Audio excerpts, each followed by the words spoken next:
Hey there, ladies and gentlemen, it's me, Dr. Donna. Welcome to week 34 of 9. Last week I read Who Moved My Cheese? Here's what I have for you. Ladies and gentlemen, I have read this book throughout the years of the book challenge. And this time, I wanted to take what I took away from the book and attach it to real leadership. As you know, the book is all about change. Well, guess what the number one principle of real leadership is? Embrace change. Now, what does that mean, ladies and gentlemen?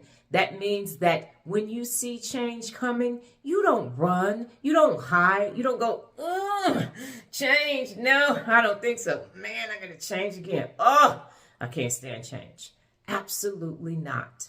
You embrace change. You say, hey, change, how you doing? Come on in, sit down, have a cup of tea. Would you like some dinner? You invite it in, you embrace it, and then you execute or you implement that change.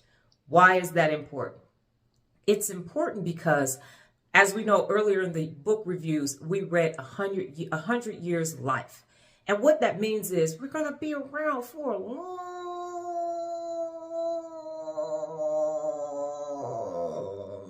time. And if you don't embrace change, you're going to get left behind. So how do you embrace change?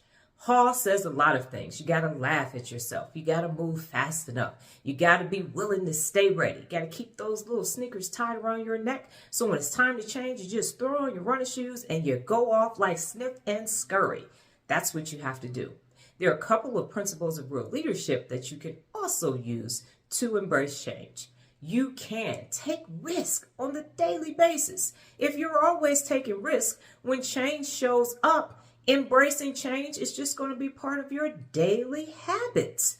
You also need to set and maintain high standards so that if you do that, when change needs to happen because a standard has been reduced or there may be changes in technology or the marketplace or in your lifestyle, because the standard was so high, you change because you have to keep making sure that you're meeting that high standard. You also need to read. Reading is fundamental. When you read, you grow, your brain grows, and you have the ability to change because your brain isn't stuck. That's another reason why people don't like to change, because now you're going to have to think. You're going to have to get off of autopilot and you're going to have to do something. You're going to have to be present in your life. And finally, one of the ways that you can embrace change is you can have fun. That's another principle of real leadership. Imagine every time a change initiative comes, you're like, yeah, this is about to be lit. I'm about to change, baby. What? If you have fun while you're embracing change, it's going to make you want to do it again and again and again and again.